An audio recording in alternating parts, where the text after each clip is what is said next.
This is a concentration, and part of what is necessary here is that there's a tendency here at this particular juncture for attention to fray and go off into extraneous directions. This is a natural concomitant of the processes which are happening. The education takes a very natural form. And at this particular juncture, where nature has become enlarged, as it were, enlarged with the embryo of an interiorization, like an impregnation, there is this tendency for a projective protection onto the outside. And this is the whole dynamic motive of why primitive human beings made masks. Masks come out of natural occurrence. I want to use the mechanistic term automatically. It's a bad term. It's not the truth. But let me say now, masks automatically come out of man's experience of nature. We'll amend that later. We'll have a different word later. But I want to carry the mechanistic notion, the tinge that this is something that happens like a trigger being pulled. The motive, the oomph that powers this triggering, the making of masks, is because a seed interiorization has swelled the natural occurrence. Let me use a ridiculous metaphor, but one which carries, I think, perhaps a poetic truth of this matter. We talked about nature being a zero base. Think of the zero. Think of the space inside the zero as being capable of receiving an energy, of receiving perhaps not so much an energy from the outside, but of conceiving an energy from the inside. The inside of the zero conceives an energy which tends then to impregnate the zeroness.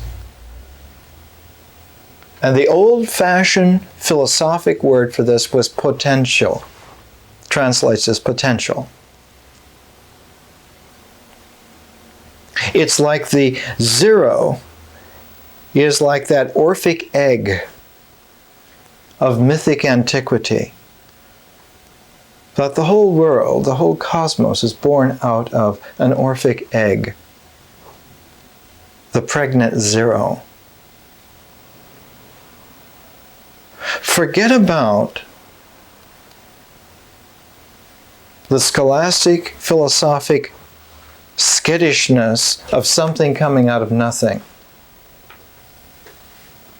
The only emendation you need to puncture that particular bubble is that zero is not nothing. And so a pregnant zero is not a virgin birth. It's not a creatio ex nihilo. There's nothing to do. Those are culturally styled, retrogressive projections which have no place here at all. They are truly fictive. What's being said here is something extremely important to be appreciated, more appreciated now than understood, and that is that at this stage of our education, the same thing is happening to us as happens in actuality. Some people come together and they form a larger community than the family called the tribe. Those who do not participate in this process of coming together, they go away. Not like rats leaving a sinking ship. Not like people abandoning and giving up. It's that they do not feel the potential that is there, which needs to be birthed and explored. They do not participate in the adventure of life in this particular manifestation. I use the term that occult language used forever and now is back in style, I guess, again. Manifestation. What's important here, and we're going to use Ruth Benedict, Patterns of Culture, as our little notch here to cinch this understanding. It all has to do with integration, all of it. And her particular chapter, the integration of culture, is the one that I'm going to found this on. In my edition of Benedict's Patterns of Culture, on page 45 at the beginning of the third chapter, the integration of culture.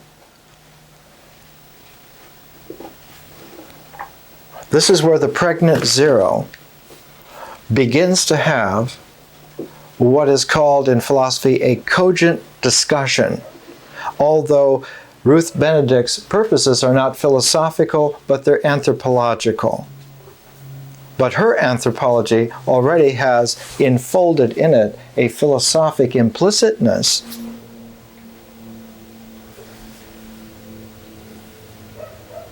She is not fully aware, bless her soul, she is not fully aware of who the father of this impregnation is. But she knows his relatives, and so she mentions his relatives. The father of the outlook on the idea of integration which she pursues is actually Immanuel Kant, a philosopher who lived at the end of the 1700s into the very early 1800s. But the figures that she cites are individuals who were influenced by Kant, especially two German thinkers, one of them who wrote at the end of the 19th century and the other wrote at the beginning of the 20th century. The one who wrote at the end of the 19th century, his last name was Dilthey. Wilhelm Dilthey, and his important little selection was published here, Pattern and Meaning in History. So that you can see pattern reoccurs in both works. And I'll talk more about Dilthey later. The other figure was Oswald Spengler, who's famous for his great thick tome, The Decline of the West.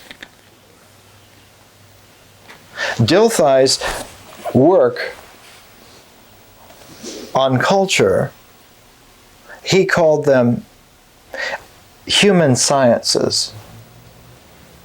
And to him, anthropology was one of the human sciences. His major work was done in the 1890s and the first decade of the 20th century, up until around the First World War. Spengler published his book at the end of the First World War in 1918, and then that was translated into English and became, I'm not sure if you're aware, it became a bestseller. Oswald Spengler's Decline of the West was like Book of the Month Club bestseller. It was talked about by everyone in the 1920s and into the 1930s. Spengler was as famous as Freud. He was as famous as Marx would get. No one talked about Dilthey because they, first of all, could not understand him, and second of all, they couldn't really read him.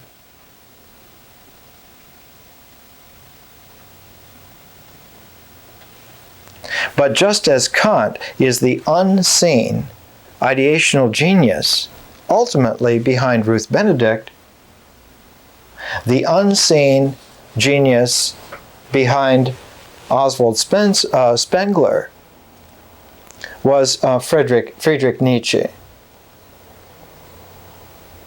Dilthey, being acquainted with German philosophy and German thought, was intellectually capable of subsuming Nietzsche's contribution to thought as one element in a whole spectrum of other things. The figure behind Wilhelm Dilthey is Friedrich Schiller. Without Schiller, there's no Dilthey. Without Nietzsche, there's no Spengler. Without Kant, there's no Ruth Benedict.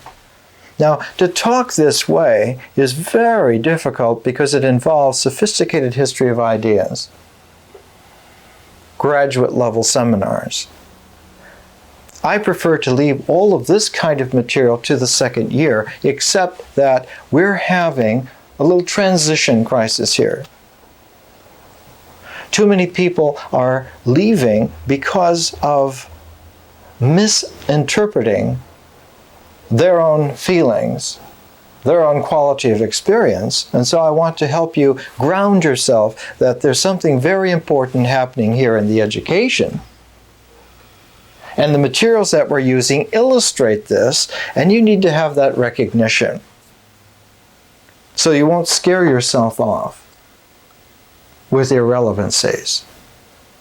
In our age, we don't flee terrors so much, or dangers, but we flee because irrelevancies push our buttons and pull our triggers and convince us that it's not important. And so by slurring meaning, we defend ourselves against realizations, which are the true battles with the dragon. So I would be remiss as a Socratic companion not to bring this up at this particular point. Let's come back to Ruth Benedict. Let's follow 5 or 6 pages of chapter 3, the integration of culture, and allow for this enormous spread, which can easily go into the history of ideas, but which we need to keep within the zero. So all of this lecture today is simply looking through a kind of experiential foresight at the motive for why the nature 12 weeks is followed by a ritual 12 weeks. Why does ritual follow nature? And it's important because it sets up a coordination between the ordinal and the cardinal sequencing series upon which higher meanings are all dependent. One has to understand how one moves from 0 to 1. It's primordial.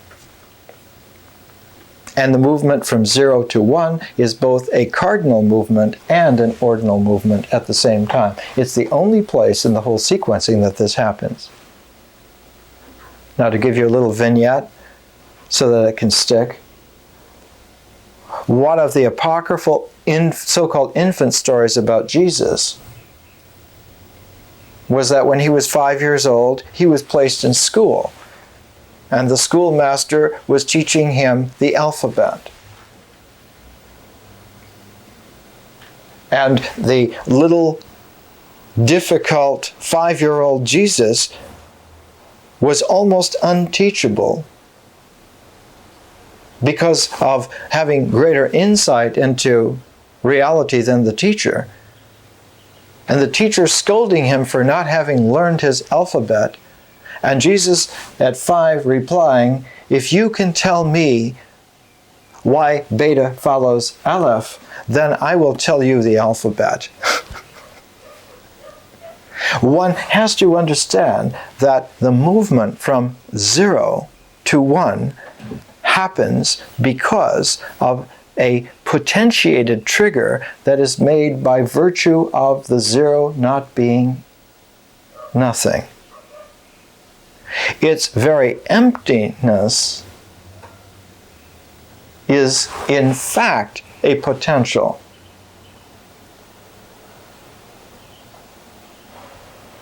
Now, when we get to the end of the second year and we talk about bumps and voids in modern cosmology, we can talk about the astrophysics of why this is so.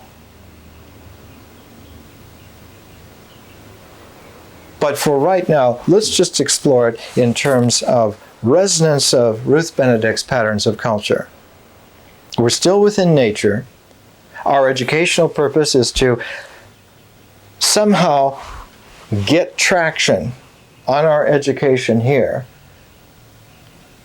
to see that we're moving somewhere very interesting, and we need to stay with this. And that the feeling that one has done this already and that one knows everything about this is an illusion. It's an artifact of this very process at this very stage.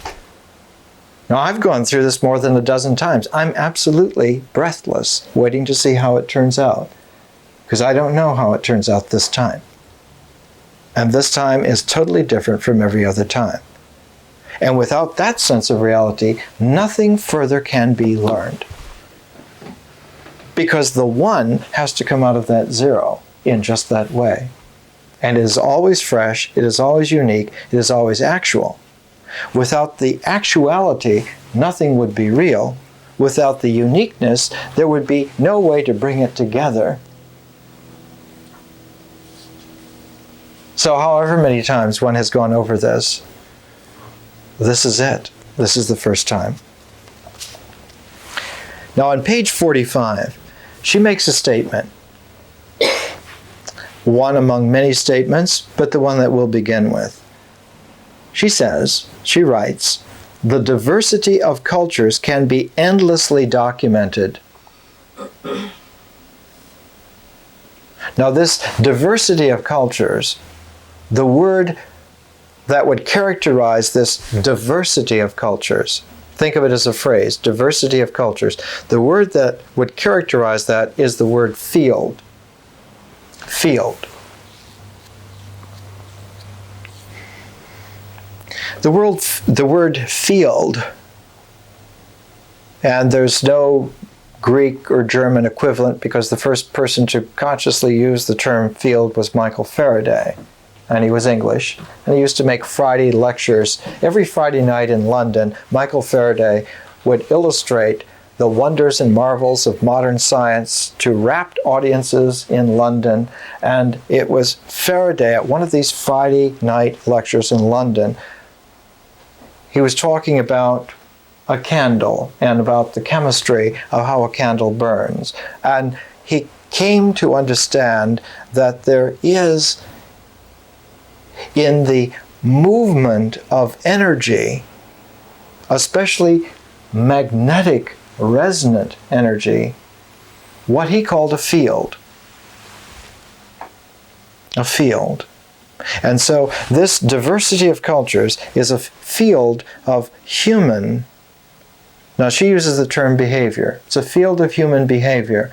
I would put an asterisk after the word behavior here. In 1930s, when this came out, the word behavior was very useful. And in 1930s English, behavior is a very fine word. But 60 years later, it's a loaded word, and it's difficult to hear.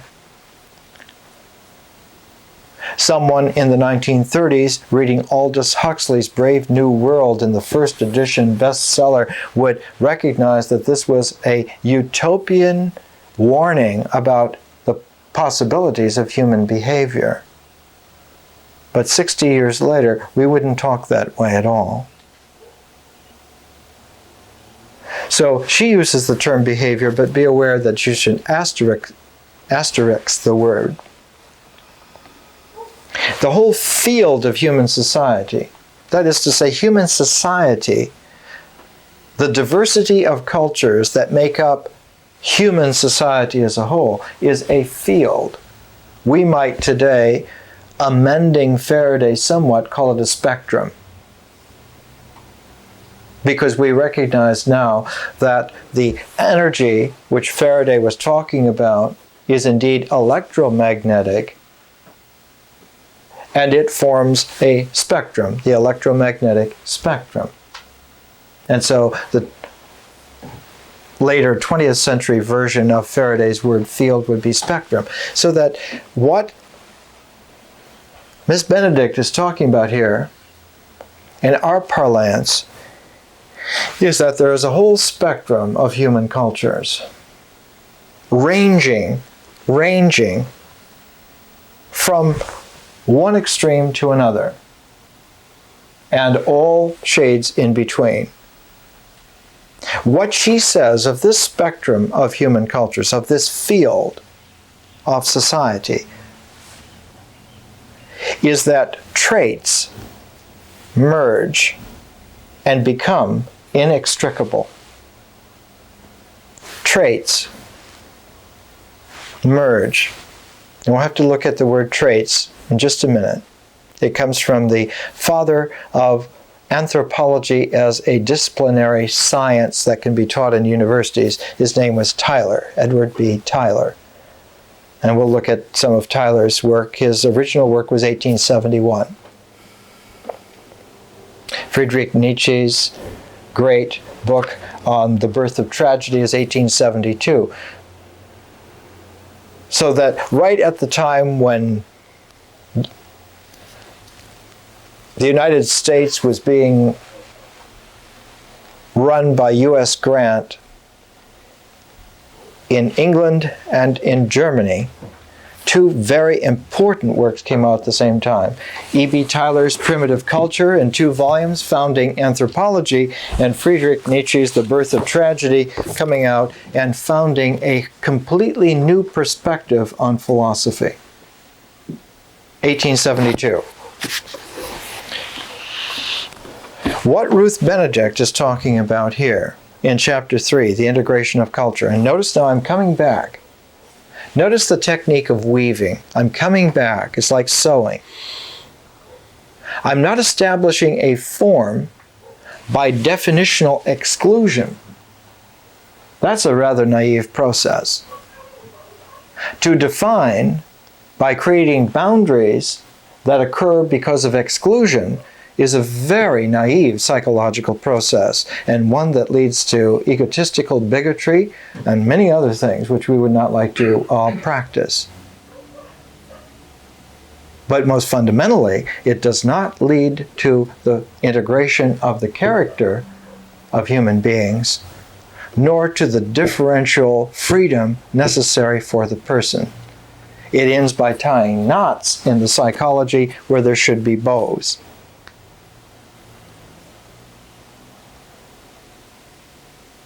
And the more energy one puts into a knot, the tighter the knot becomes. And a knot, essentially, is a one-dimensional, self-avoiding complication that is alien to the actual 3- or 4-dimensional nature in which it occurs. We want to stay natural, organic. We don't want any additives, and we don't want to tie any knots.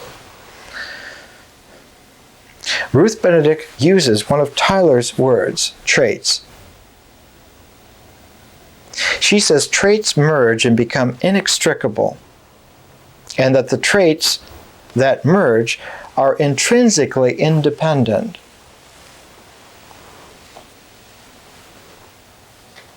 So that there's like a constant fertility of traits emerging in human behavior. When we get to ritual, instead of talking about behavior, we'll talk about doing. And that the fundamental principle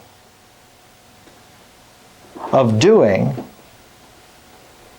is that what we do is objective. What we do is objective. And we'll see that that's not redundant. It's very, very important to be attentive to this. Because without this experiential foundation in the actual existence, which comes out of action, one could never follow a process or procedure to its point of transformation. Indeed, one would never even realize that transformation was an essential, level-changing, power-shifting of gears that is completely natural and must take place if the person is to emerge out of the culture. The only way anyone ever freed themselves as an individual out of the tribal culture in which they occurred is that they literally quiet down within themselves to a point where they drop out of the net and realize that they didn't perish, that that fall was indeed, as they used to say in the high medieval wisdom, which we must still not throw away these things, in high medieval wisdom it was the paradox of the fortunate fall. Good thing we failed just then. It would have been very, very unfortunate for us to keep being successful in our ignorance and keep tying knots where there should be a bow. With a bow, if you pull it, it'll pull clear. With a knot, it pulls itself into deeper complication. The ego is a knot in what should be the bow of personality. There's no present in the ego to discover. There's only more complication. In the Vajrayana, they characterize the ego as a local thunderstorm in an ocean of calmness. Traits which occur, merge. They are intrinsically independent, but their intrinsic independence does not obviate their coming together and becoming inextricable to the point that one could then identify them accurately because they occur again and again within a given culture. These are the traits that occur.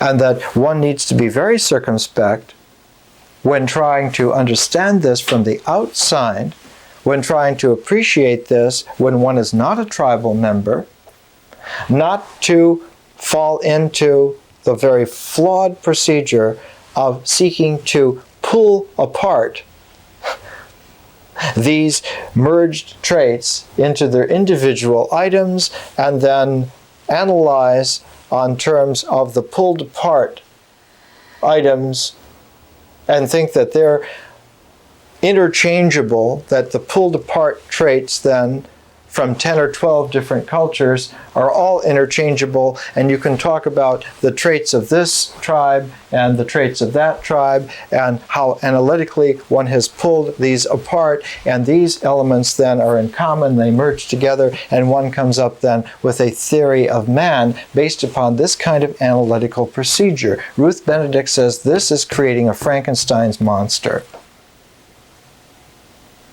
And indeed, at the time when she wrote Patterns of Culture, this was indeed the character of anthropology that had so permeated education as to be the ground of a very devastating procedure.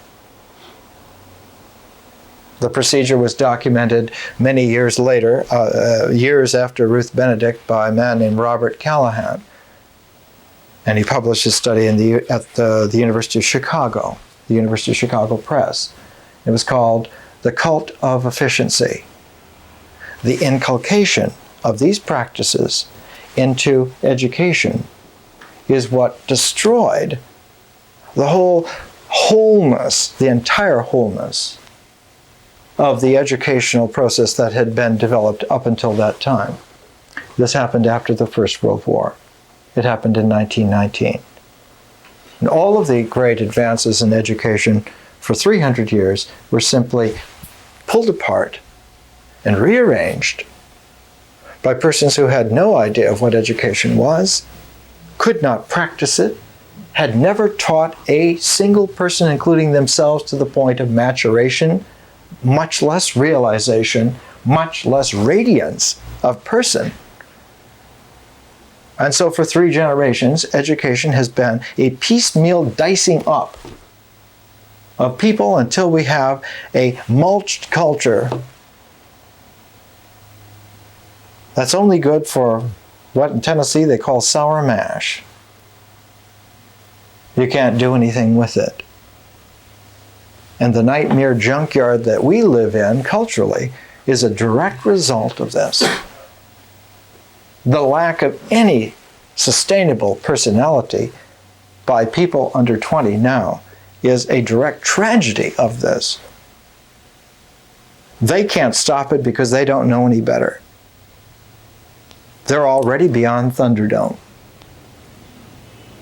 We're the only generation that can do anything about it because we're the only generation that still has some qualities of integrity, of character, that are based upon the objective doing of something, and considering that the place where our existence gains its traction. So this is work for us. And to consider that one knows all this already and to drop out is patently absurd. There's so much work to be done. We could work for the next 30 or 40 years and just begin to scratch the surface.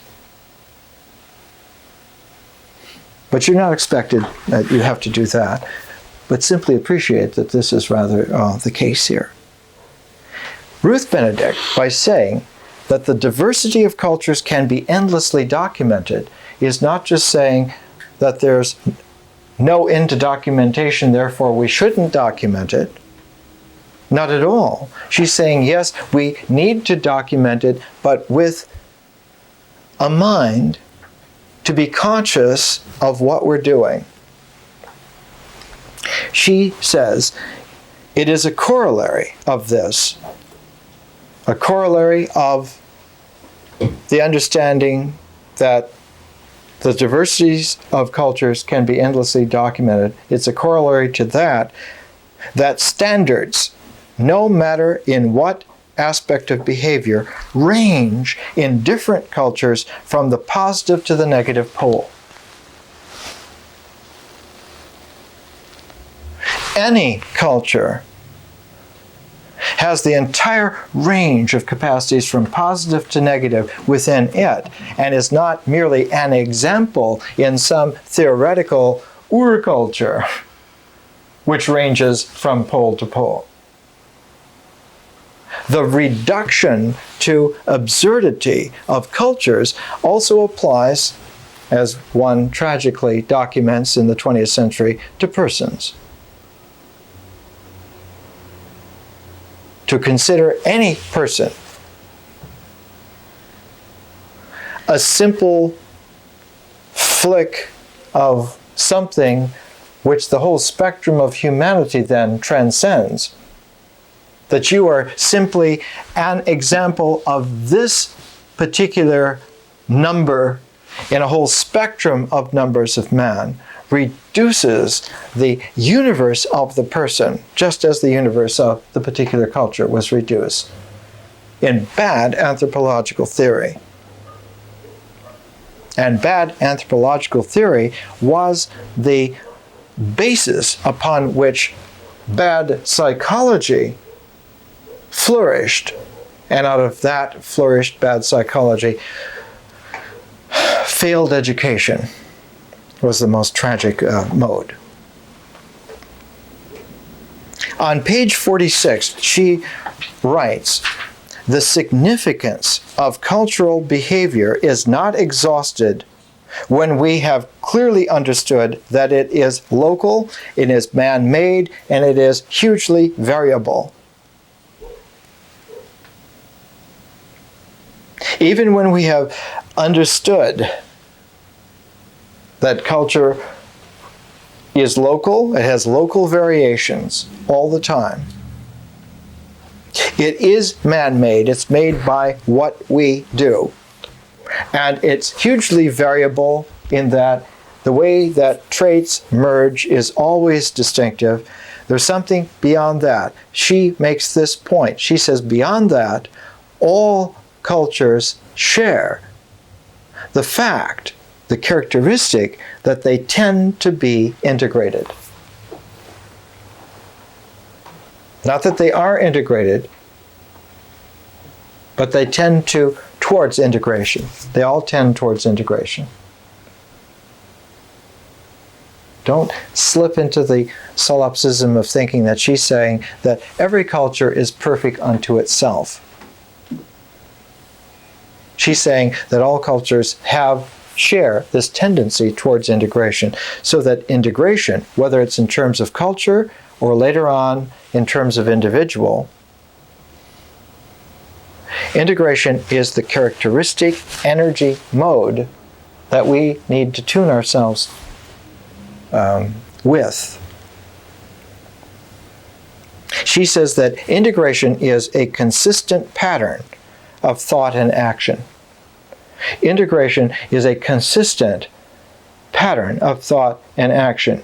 And as a corollary to this, she uses the phrase congruent shape.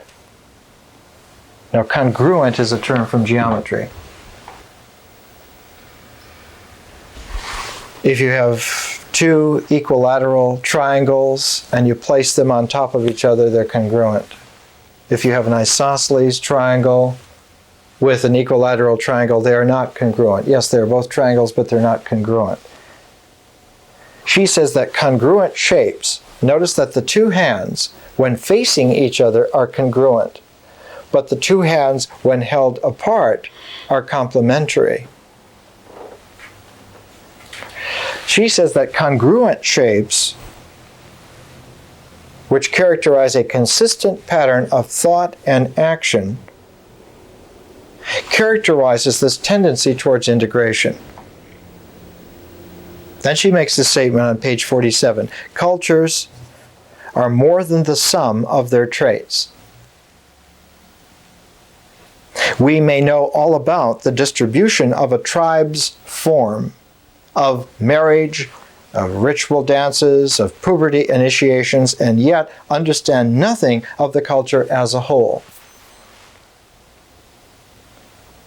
To put it very simply, this is a major idea, it's a very powerful idea. We can't go any further until we've appreciated this very powerful, simple idea.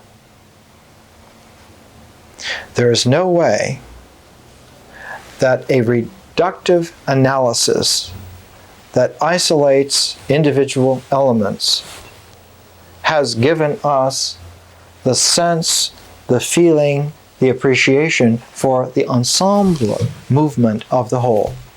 That, she writes, the culture as a whole, which has used these elements to its own purpose. And here you have to almost visually in your mind put an arrow. There's a purpose. Very often, a good therapist, a really good therapist, who's in a quandary as to what is going on, what this means, the question to ask is, what is it for? What does it do? Why would so-and-so always walk barefoot at midnight around the castle? What does that achieve? What does that do? What is it for? And she says that this purpose, whatever the purpose is, that purpose selects. You cannot impute to it consciousness, but you have to impute to it the ability in an unconscious, in a subconscious, in a preconscious, in some fundamental basic way, the purposefulness selects from among the possible traits in the surrounding regions those that it can use and discards those which it cannot. Other traits it recasts into conformity with its demands. That's her language. And you have to star this. She says, she writes, she means. And this is true. The process, of course, never need be conscious. This process never needs to rise to consciousness. And in fact, on the tribal level and the cultural level, it never does. Why? Because of what we talked about initially at the very beginning today. It's a zero which is impregnated, not the one. It's the zero that's the egg that, when it hatches, delivers existence.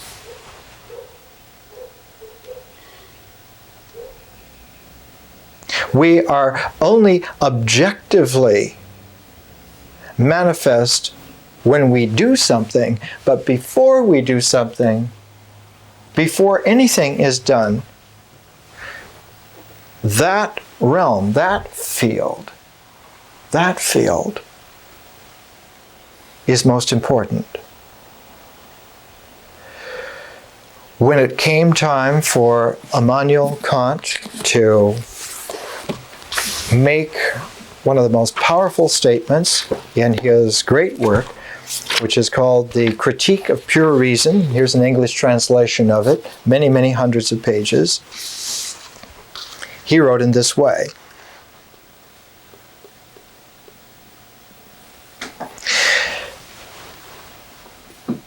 neither space nor time, however, is to be found save in us. The expression outside us is thus unavoidably ambiguous in meaning, sometimes signifying what, as thing in itself, exists apart from us, and sometimes what belongs solely to outer appearance. Two different things. Outside us, meaning that something exists as a thing in itself, or something which is outer appearance.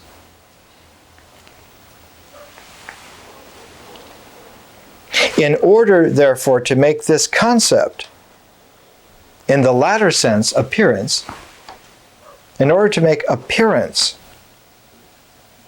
the sense in which the psychological question as to the reality of our outer intuition has to be understood, in order to make it unambiguous, he writes, we shall distinguish empirically external objects, things, from those which may be said to be external in the transcendental sense, by explicitly entering the former things which are to be found in space.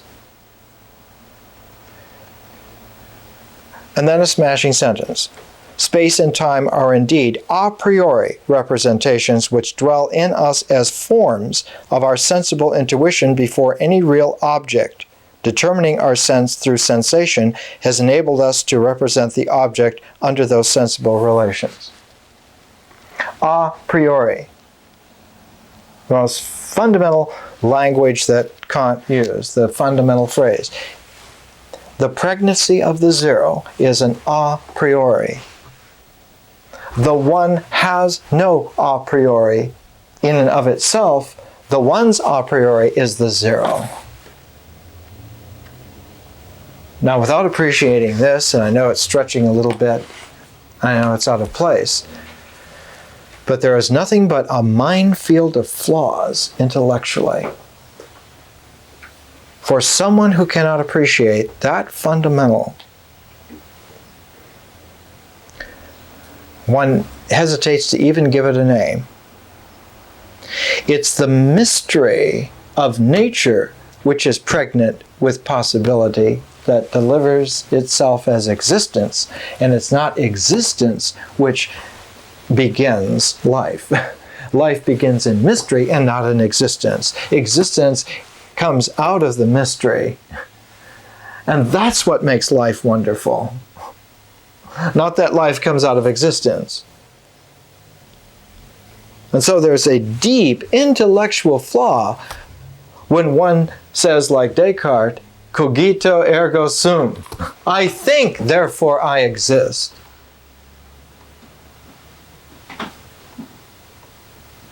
That already is a very severe knot, and it's characteristic of a very mechanical ego. And indeed, Descartes was quite convinced that animals have no real personality.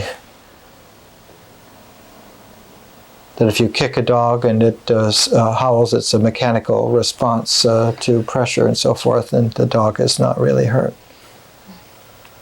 Now, he didn't really believe that, but he wrote as if he did. And the implication were that generations who came later, who didn't know Descartes personally, to argue with him, took him at his God's truth. And out of this came a mechanistic view of the cosmos, that everything runs by clockwork. And that's not true. Let's take a break here. Further on page 52, Ruth Benedict writes, in the social sciences, the importance of integration and configuration. Now there's another word there, configuration. She has already talked about configuration and Gestalt psychology, and we'll talk next week about Gestalts. Wolfgang Köhler and a number of other developments. Gestalt. In the social sciences, the importance of integration and configuration was stressed in the last generation by Wilhelm Dilthey. His primary interest was in the great philosophies and interpretations of life. Well, let's turn to Dilthey for just a moment, because she's citing him. She's talking about patterns of culture. She's talking about how they are characterized by tending towards integration. And here, in Book 2 of one of the most powerful of all of Dilthey's writings, Introduction to the Human Sciences, published by Princeton University Press just a few years ago, 1989. It's taken over 100 years for translations of some of Dilthey's works into English. But here, Introduction to the Human Sciences, Volume 1, Book 2, and the headline is, No Integral World System Can Be Demonstrated. Now that seems to be like an intellectual collision.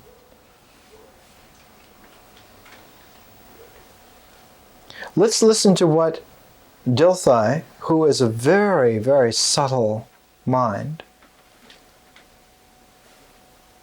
capable of being conscious of something which Ruth Benedict was not conscious of, and that is that the embryonic seed of all these ideas was in Immanuel Kant. Let's listen to Dilthey just for 2 paragraphs and get this characterization, then we'll bring this back because Ruth Benedict is citing this.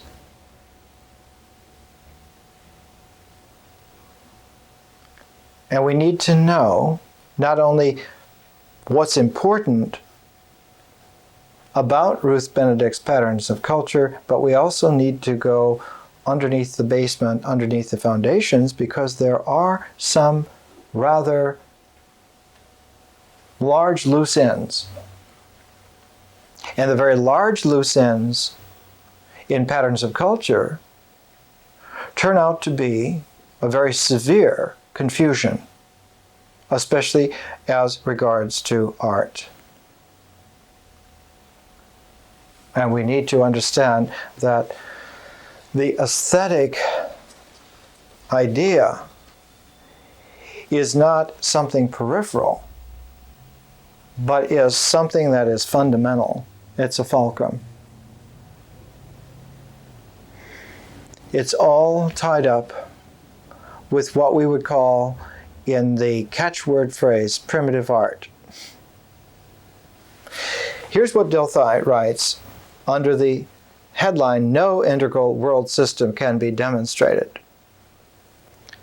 He writes, "As metaphysics pursues its task, new difficulties arising from the conditions under which it exists make it impossible to carry out that task."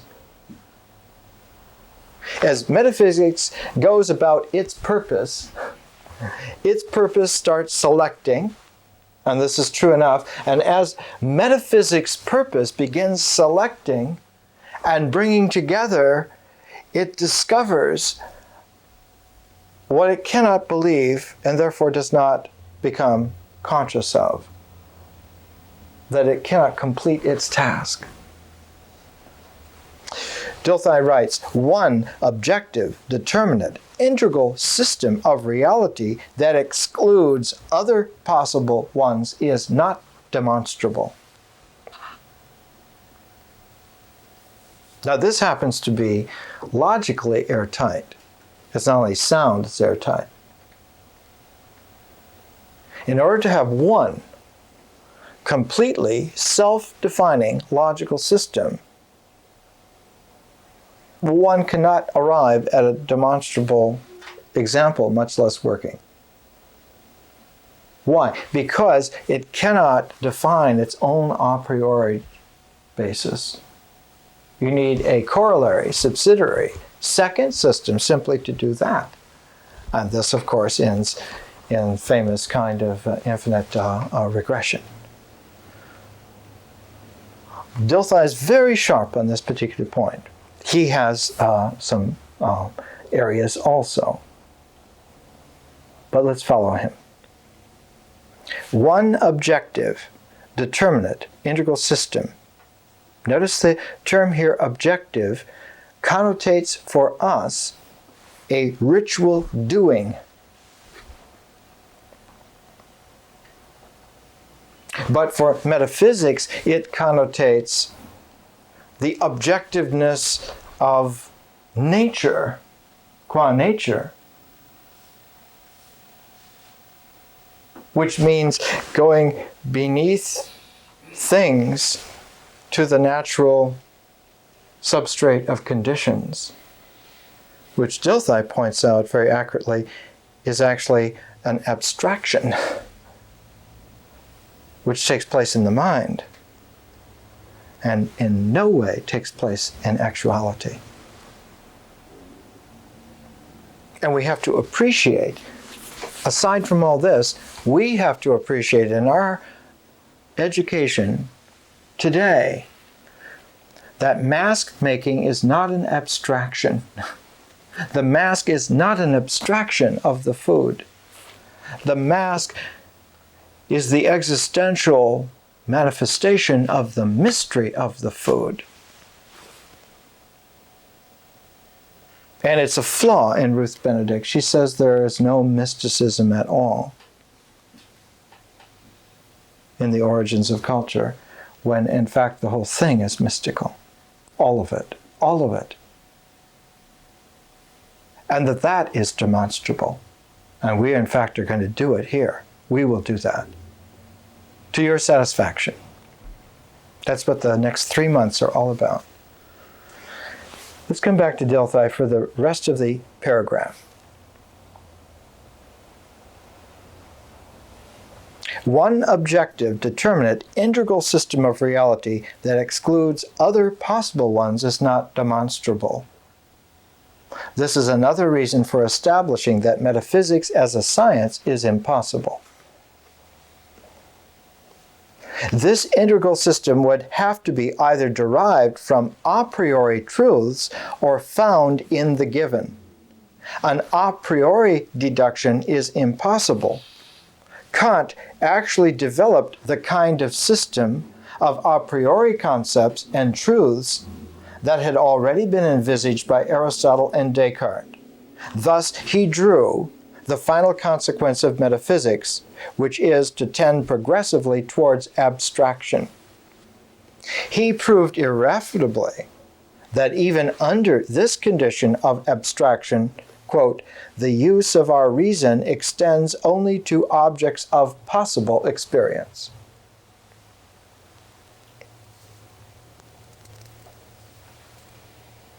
Which in the 20th century has led many people unaware of this particular flaw to place confidence in probability theory.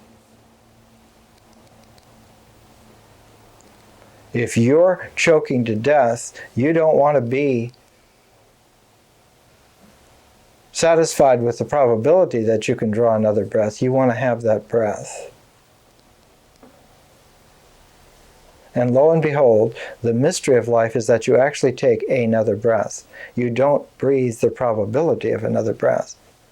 This is a very fundamental distinction, which primordial man never made the wrong choice. And even though he didn't have the sophisticated consciousness to characterize for himself the true dimensions of what the choice was, he understood in his existence that in order for the spirit of the food to be in the ceremonial action of his life, he had to make a mask of it.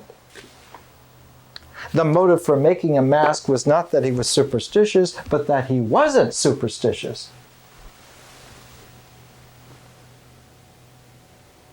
The mask is proof that he wasn't primitive, but that he was primordial. And a non-superstitious primordial mankind is a completely different phenomena from a superstitious primitive mankind. There's a fundamental error.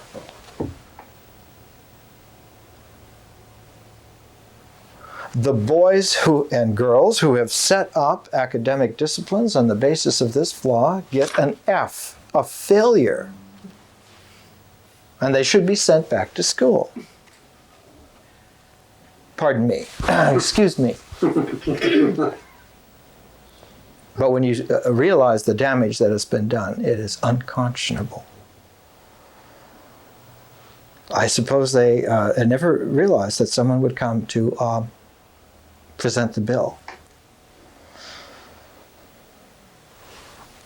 I remember a time when some of the Indian tribes took over Alcatraz Island in San Francisco Bay, and there was this big commotion.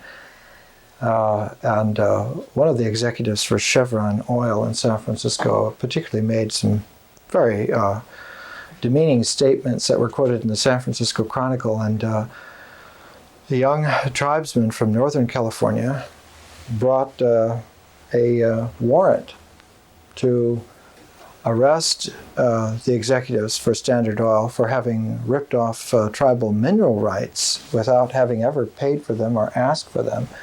And it was a cause célèbre when his photograph appeared in the San Francisco Chronicle of him bringing the bill to the headquarters of Standard Oil there in San Francisco on Market Street. It was an amazing thing. When someone brings the bill, they, on any level, they always say, well, we'll refer you to our legal department.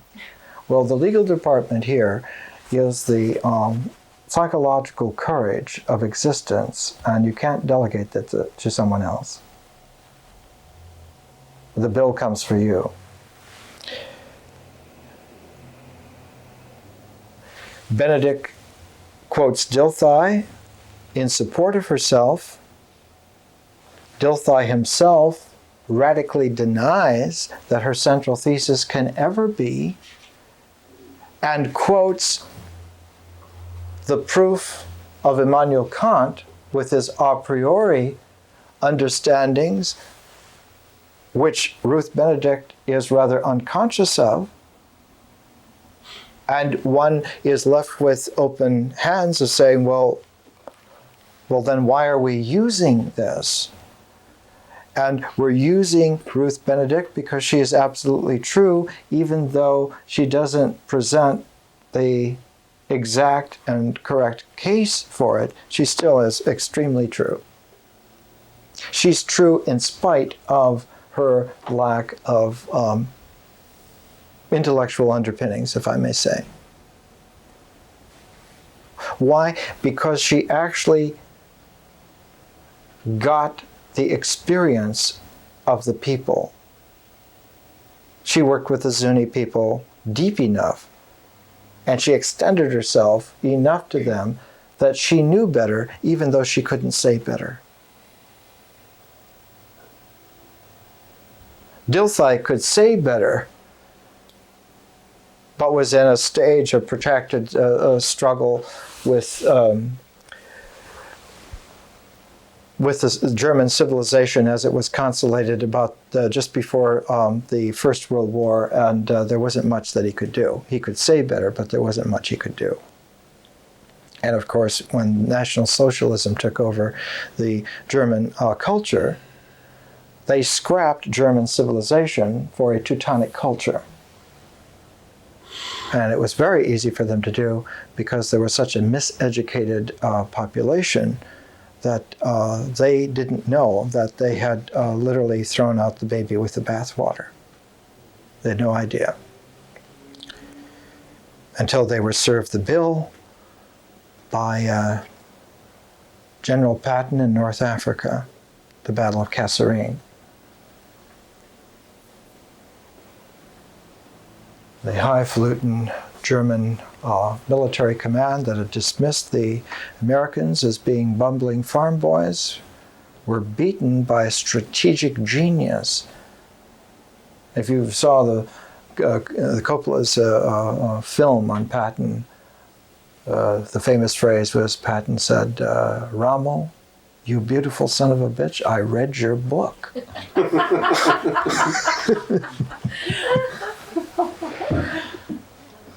There is no substitute for someone who really knows and can do. That's a devastating combination for evil. The bad guys clear out. You don't even have to draw, because it's game over. Somebody who knows and can do at the same time. Incidentally, that was the American phrase for flyers during the Second World War, can do. When I was a boy, they used to have little stickers that we would put in our comic books that said, "Keep 'em flying." Yeah, because the American spirit came out in its totem as an eagle. That's how it was. Been a long time since the eagle's flown. You remember the last time the eagle flew? It was on the moon about 22 years ago. So that keep 'em flying went a long way.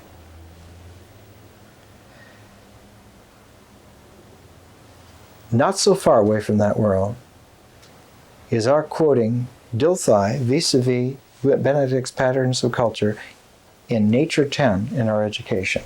Let's continue with Dilthey.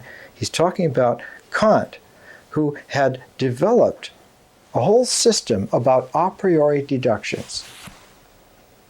What's there before you begin considering the elements? What's the basis out of which the elements are able to stand? The basis is the a priori. Kant drew the final consequence of metaphysics, which is it tends progressively towards abstraction. That's why people get lost in metaphysical systems. The better the system, the easier it is to get lost in it. There are many metaphysical systems today that are quite effective because there's such a non-existence happening that metaphysical abstract systems work really well in that kind of cultural vacuum. Nazism was a metaphysical system.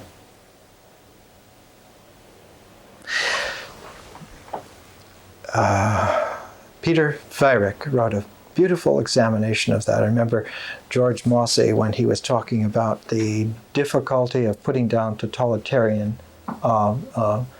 societies from within, held up The Roots of Fascism by Peter Weir. He said, you have to learn to read. And in order to read, you have to learn to think. And no one thought who didn't really experience life. It's the experience of life with deep tenacity and courage that leads most directly to the best thought.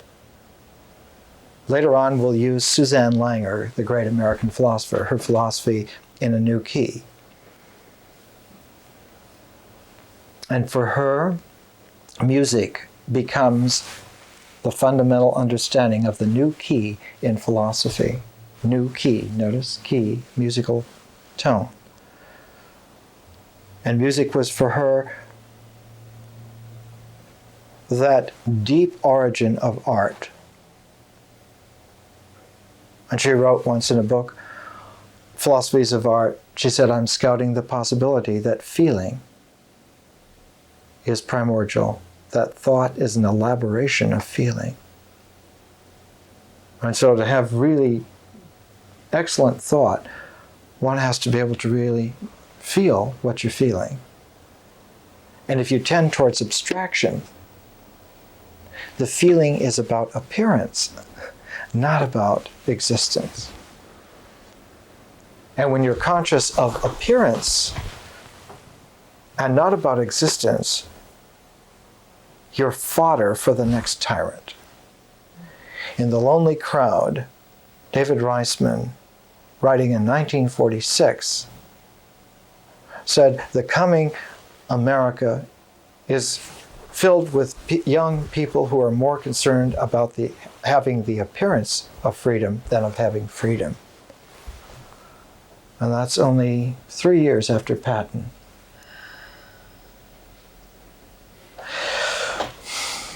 It devolves very quickly. Dilthey writes, Kant drew the final consequence of metaphysics, which is, it tends progressively towards abstraction. Now, using Benedict's wonderful characterization, the purpose selects out. And so when the purpose is abstraction, abstraction selects out. And in a very real way, Kant himself was a victim of an ideational selectivity, which prejudiced his understanding. His very definition of reason undercut his objectivity. He knew better, but only once could he say better. He said it better in a little tiny book that almost never is talked about, Observations on the Feeling of the Beautiful and the Sublime. And there's more powerful insight in this little book than there is in the Critique of Pure Reason. Now, don't get me wrong. Any university in the world over the last 200 almost plus years will give you a PhD if you can read the Critique of Pure Reason and write a paper on it. But this little book has a trigger in it. The trigger is the sublime. The appreciation of the sublime by Kant is one of the high watermarks of civilization. But Kant himself couldn't factor it in sufficiently to his thought. The person who did that was named Schiller, Friedrich von Schiller, and his little paper on the sublime takes Kant's observations on the feeling of the beautiful and the sublime. These are observations on it, and Schiller presents it. And when Schiller presented the sublime, it usually is put together with naive and sentimental poetry. Why? Because when Schiller was able to factor in the appreciative understanding of the sublime, he was able to write poems like the one that Beethoven chose for his Ninth Symphony. And it's not called Ode to Joy. In German, it translates as Ode to Freedom. And it doesn't mean joy like we're going to have a good time. It means freedom on the universal level of indefinite, specific and exact differentiation of possibilities to exactness. So that when Schiller did an education, his education was called On the Aesthetic Education of Man. One of the really great books in civilization, East or West. And we'll take a look at this later on in the course. Let's come back here. Let's come back to Delphi, because we want to get to him to get back to Benedict. He's saying, Delphi is saying, no integration of a world system can be demonstrated. Why? Because the basis upon which one would characterize that integration, the hidden fulcrum that Benedict doesn't really understand, is not conscious of, is that it's founded in Kant's understanding of the a priori conditions of mind, and they are flawed. But they're flawed in such a way that someone who once believed them would never be able to understand, never be able to tell. Delphi writes, he proved irrefutably that even under this condition of abstraction, the use of our reason extends only to objects of possible experience, not actual, but possible experience. But the situation of metaphysics is perhaps not even as favorable as Kant assumed. If causality and substance are not univocally definable concepts, if causality and substance, this was 100 years ago he was writing this, if causality and substance are not univocally definable concepts, but rather the expression of irreducible facts of consciousness, then they are entirely useless for the logically necessary derivation of a world system. And this is exactly what happened in the 1920s with physics theory of those around Niels Bohr, especially Schrödinger and Heisenberg. The other alternative, the only other alternative, is for metaphysics to regress from the given to the conditions of the given. In that case, there is agreement. If one ignores the arbitrary fancies of German philosophy of nature, that the analysis of what is given in nature leads back to mass particles influencing each other in accordance with laws as the ultimate necessary conditions of natural science.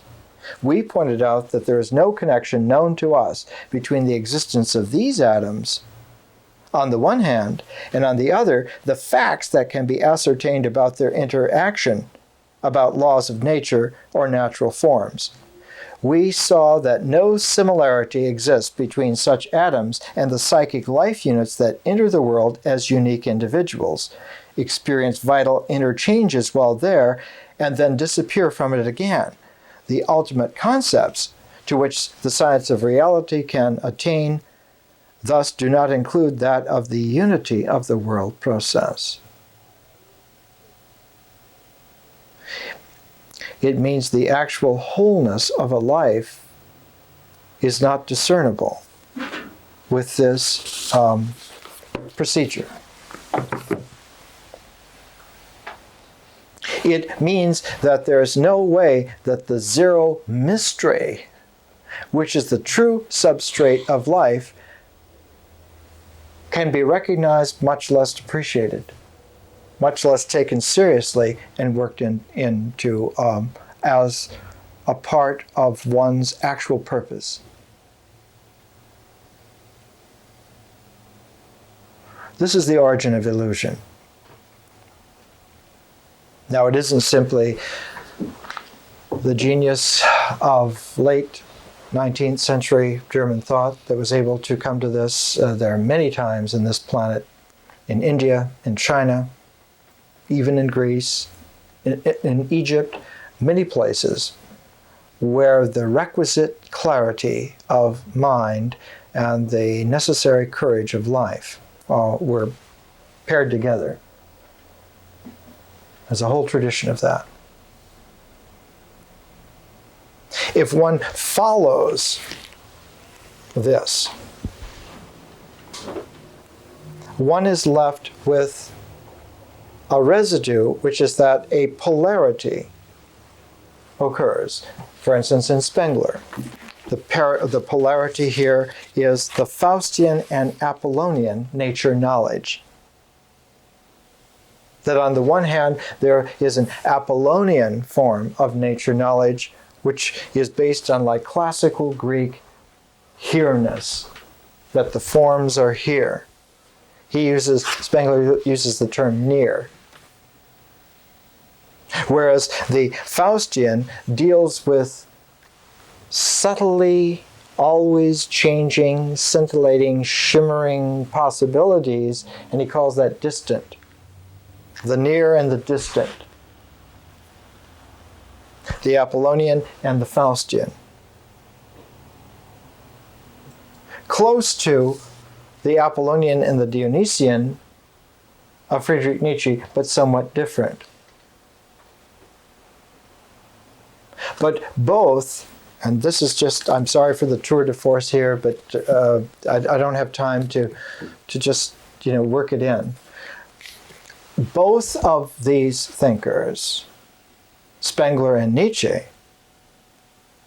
are founded upon a development in art that goes back to the 1700s. And the quandary which is exacerbated in both Nietzsche and Spengler, which is partially criticized by Dilthey, which is not seen by Kant, which is subsumed by Benedict, much to her ruination, is to misunderstand art. And the style of art which developed out of this, which holds the nib, which if one pulls that nib, one pulls free. The whole complication is the development of what was called the picturesque. The picturesque. I'm going to read here from the Picturesque, Studies in a Point of View, published in London, 1927.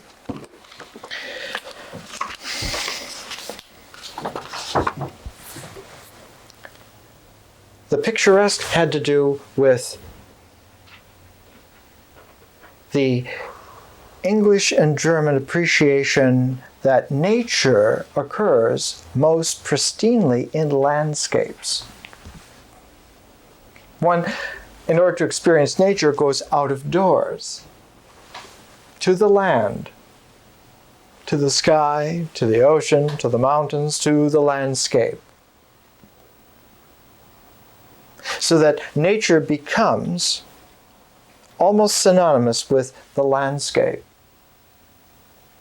And so that the presentation of the landscape becomes the focus of how nature works. And the first individual in the development of the idea of the picturesque, which I'm going to weave all through this and show the difficulty. The first development of the idea of the picturesque came from an English poet named Thomson. Over a period of 3 or 4 years, he published a series of poetical treatments of a landscape. The first one that appeared was just simply called Winter. His English landscape in wintertime. And it was so successful that he wrote a summer, a spring, a fall, and they were published together as a 4, Thomson's The Seasons. About 1730, they were finished. And Thomson's The Seasons, when it was finished, gave a large readership the idea that nature has this cycle, this undulating pattern of change, this four-part change. This is like an archetypal, basic quaternary, and gives the sense that nature has an undulating, repeatable pattern, which is like an energy wave. Now remember, last week we talked about how Paleolithic art, according to Max Raphael's penetrating statement, that Paleolithic art developed the concave and the convex curve, but never put them together.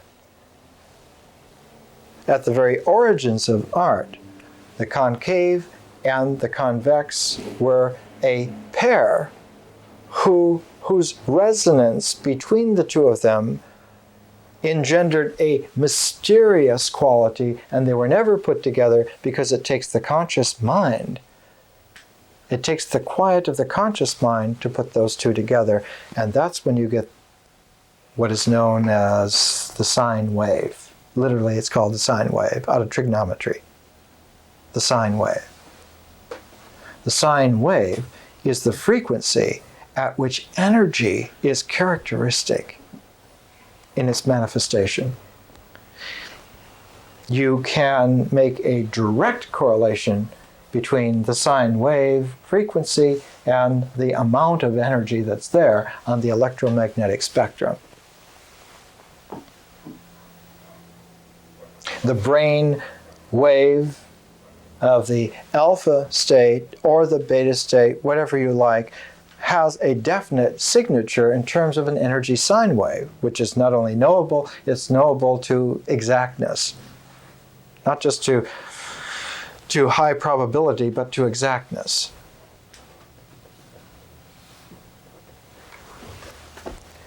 When Thomson's The Seasons had been out for about a generation,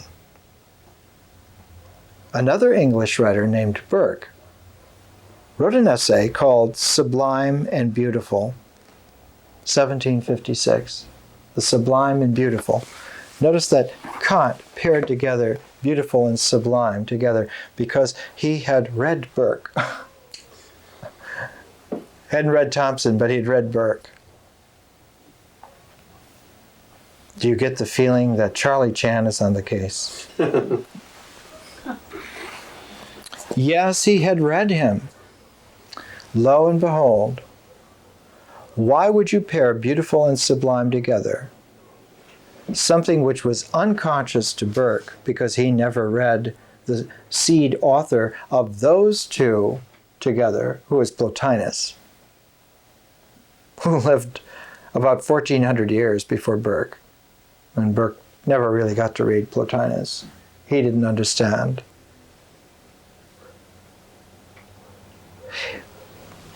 In Plotinus, the beautiful is always the radiant quality of the soul. It is the soul that is beautiful.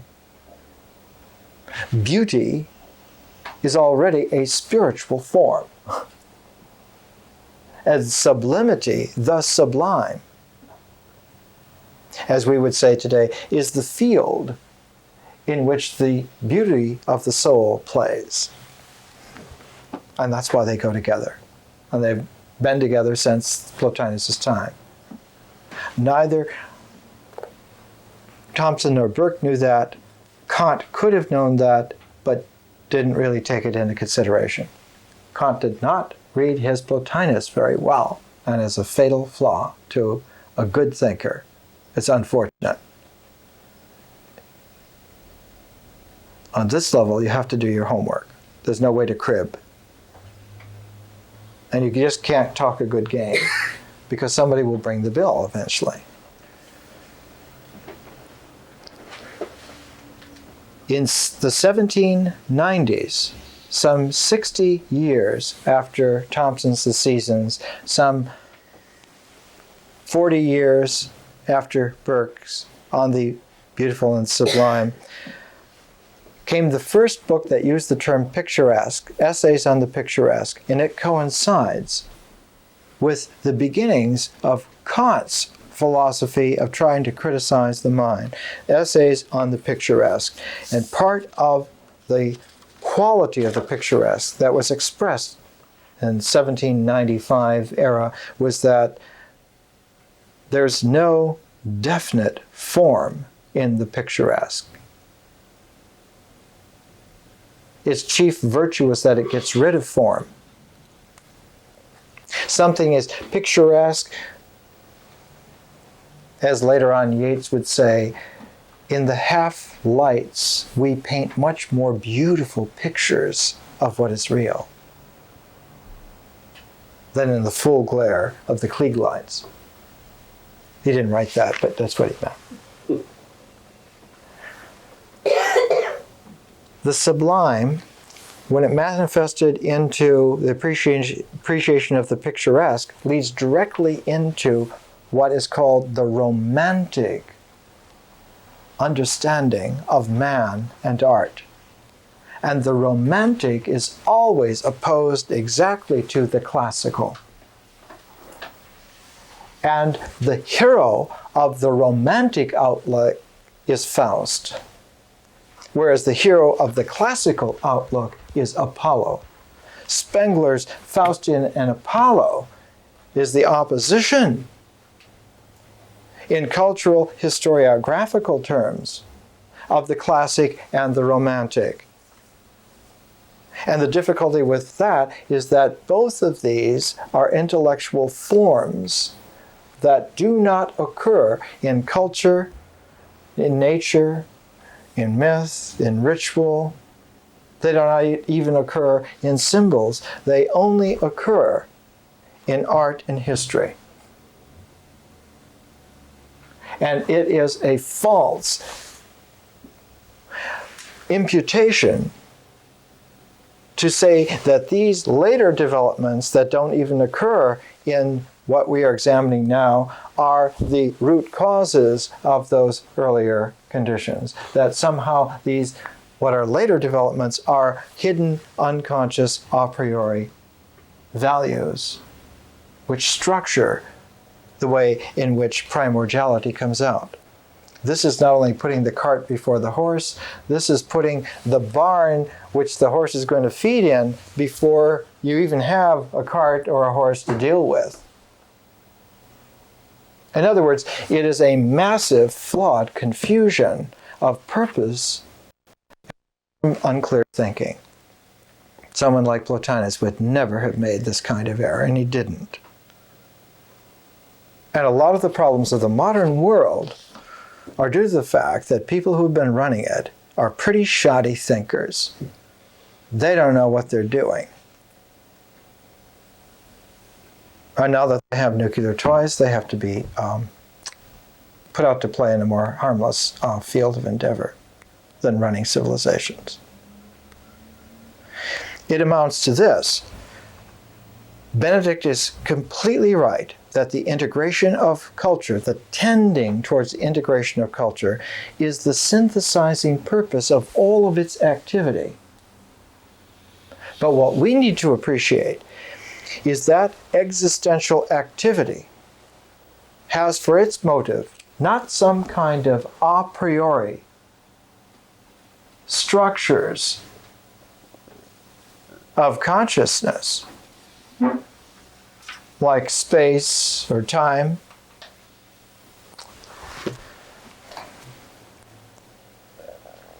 There's no way that one can say, as Kant said, that primitive man just simply had no sense of time relations, that they're only there in conscious individuals. To say that primitive man had no sense of time at all.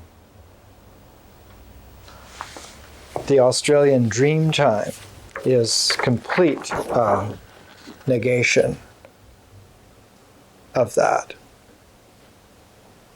The Australian Aborigines of 60,000 years ago already understood many kinds of time. The Blackfoot language that my daughter's people spoke, a variant of the Algonquin language, had 5 or 6 different declensions of time relationships much more than English has.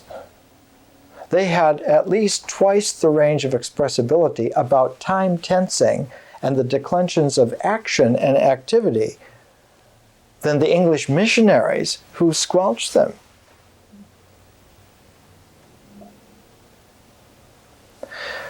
What's very important for us to appreciate here, and we're going to come back to it next week and start off with it. Ruth Benedict writes on page 49, if we are interested in mental processes, we can satisfy ourselves only by relating the particular symbol to the total configuration of the individual. If we're going to talk about this, if we're going to talk about mental processes, then we have to get to the level of symbols and how symbols synthesize the wholeness, the entirety of a configuration of what either is or becomes an individual.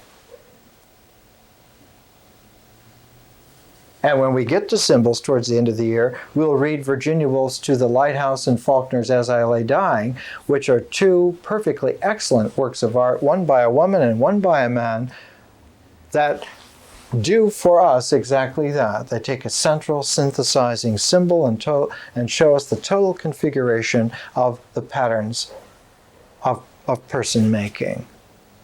But we can't get there yet. That's many months away. What's in between is the kind of maturation that our forebears went through, because they didn't jump to that at all. And it wasn't there a priori, subconsciously working like some kind of invisible genie. This demeans man eventually. To say that man is secretly a puppet of higher powers. Aliens with UFOs, gods on top of mountains or yet in clouds, and that we are like playthings or pawns, and therefore helpless in terms of ethical responsibility for our actions. This is not good for man to believe or to assume. Our ethic has to found itself that what we do is the basis upon which right and wrong are based, and not on some a priori phantom flog. Primordial man understood this, and that's why the mask of the food is primordial. It comes out of the mystery of his being in terms of his nourishment. Somebody asking Carl Jung once about Freud and sex theory and said, well, it proves that sex is the most basic of all things in human life? And Jung took his pipe out of his mouth. He said, no. He said, 90% of science is food talk.